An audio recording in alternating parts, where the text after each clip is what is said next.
नमस्ते प्यारे विद्यार्थियों, आप सबको Kishan Lal math YouTube channel में आप सबका हार्दिक स्वागत है। अभिनंदन। मैं लेके आया हूँ आपके लिए सामान्य गणित, जो बहुत ही आसान तरीके से। तो अपन ने मेरे पिछले वीडियो में जाके आप देखना कि वहाँ पे अपन ने जो वास्तविक संख्याएं थी उनके बारे में पहले पढ़ा था, और वास्तविक संख्याओं के बारे में मैंने सारे वीडियो डाल रखे हैं कि वास्तविक संख्या के अंदर कौन कौन सी संख्याएं थी, उन सारी संख्याओं के बारे में पढ़ा। आज अपन पढ़ेंगे अवास्तविक संख्या के बारे में कि अवास्तविक संख्याएं कौन सी होती है और उनको किन किन नामों से जाना जाता है। तो आज अपन हेडिंग लगाएंगे अवास्तविक संख्या। तो अवास्तविक संख्या क्या है इसके बारे में जानेंगे। तो हेडिंग है अवास्तविक, और इसको अन्य किस नाम से जाना जाता है इसके बारे में भी लिखेंगे कि अवास्तविक संख्या को इस और नाम से जाना जाता है, वो है कि काल्पनिक।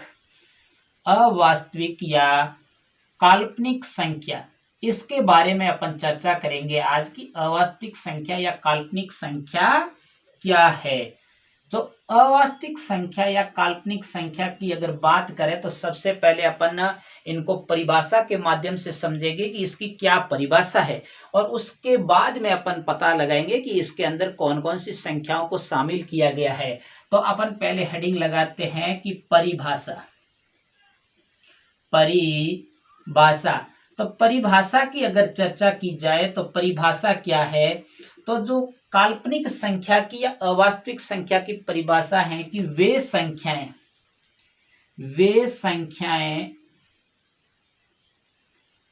संख्याएं जो रूट में, वे संख्याएं जो रूट में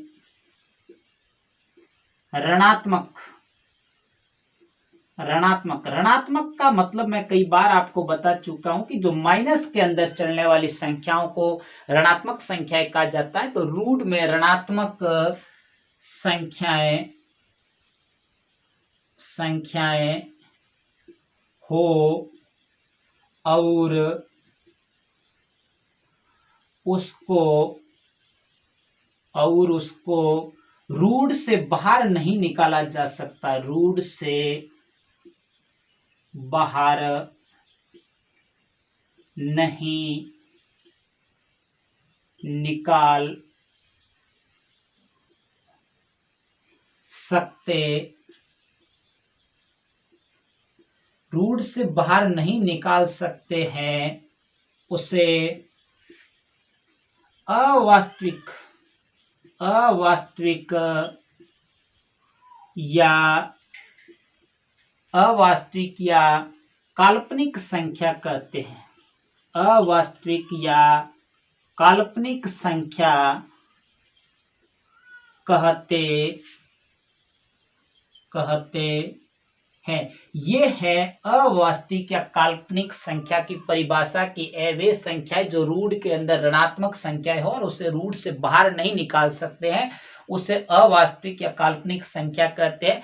अब इसी के आधार पर अपन संख्याओं का एग्जाम्पल देखेंगे कि इसके अंदर एग्जाम्पल कौन कौन से हैं। तो अगर इसकी एग्जाम्पल की बात की जाए तो रूट के अंदर जैसे कि -2, तो इसको अपन रूट से बाहर भी नहीं निकाल सकते 2 को, और अंदर देखो ऋणात्मक चिन्ह लगा हुआ है इसके आगे कि माइनस का चिन्ह लगा हुआ है। तो ये एक कैसी संख्या है, अवास्तविक या काल्पनिक संख्या है। उसके बाद में अगर बात की जाए तो रूट का 3, और उसके बाद में बात की जाए तो रूट के अंदर -5, उसके बाद में बात की जाए तो रूट के अंदर -7, और रूट के अंदर -11, और उसके बाद में आयोटा। ये आयोटा क्या है, उसके बाद में ये अनंत तक चलती रहेगी। और अनंत का मैं कई बार आपको अर्थ बता चुका हूं कि अनंत का अर्थ होता है अपरिभाषित, कि इसकी कोई सीमा नहीं, आगे अंतिम बिंदु अपन नहीं बता सकते। तो इसीलिए बहुत सारी इसके अंदर काल्पनिक संख्याओं को शामिल किया गया इसके अंदर। तो जो आयोटा को भी अपन समझेंगे कि आयोटा है क्या। जो आयोटा होता है, जो इसका मान होता है वो रूट के अंदर -1 होता है। इसीलिए आयोटा को किसके अंदर शामिल किया गया है, अवास्तविक या काल्पनिक संख्या के अंदर शामिल किया गया है। तो ये तो है संख्या, लेकिन इसका एक अपन नोट भी लिखेंगे कि नोट के बारे में पढ़ेंगे कि नोट क्या है इसका।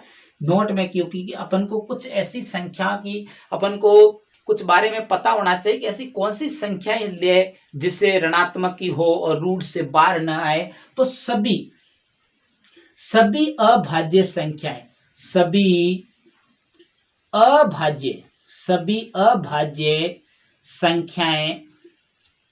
सभी अभाज्य संख्याएं जो रूट के अंदर, सभी अभाज्य संख्याएं जो रूट में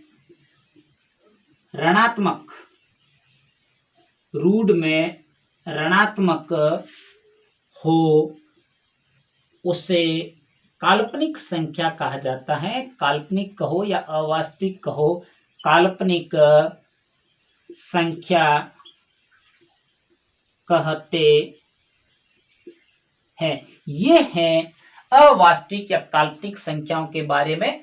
तो अपन और भी आगे निरंतर जारी रखेंगे, तो आप इन संख्याओं को अच्छे से देखें कि कौन कौन सी संख्या है। पिछले भी वीडियो मेरे देखें कि वहां वीडियो के अंदर सब बताया हुआ है कि अलग अलग संख्याओं के बारे में अलग अलग वीडियो दिया गया है, जिससे आप आसानी से उसको पढ़ सको और सीख सको। तो मेरा वीडियो अच्छा लगे तो लाइक, शेयर और सब्सक्राइब जरूर करना है, क्योंकि अगर आपका सहयोग बना रहेगा तो हम भी आपके लिए अच्छे अच्छे वीडियो बनाएंगे। नमस्ते।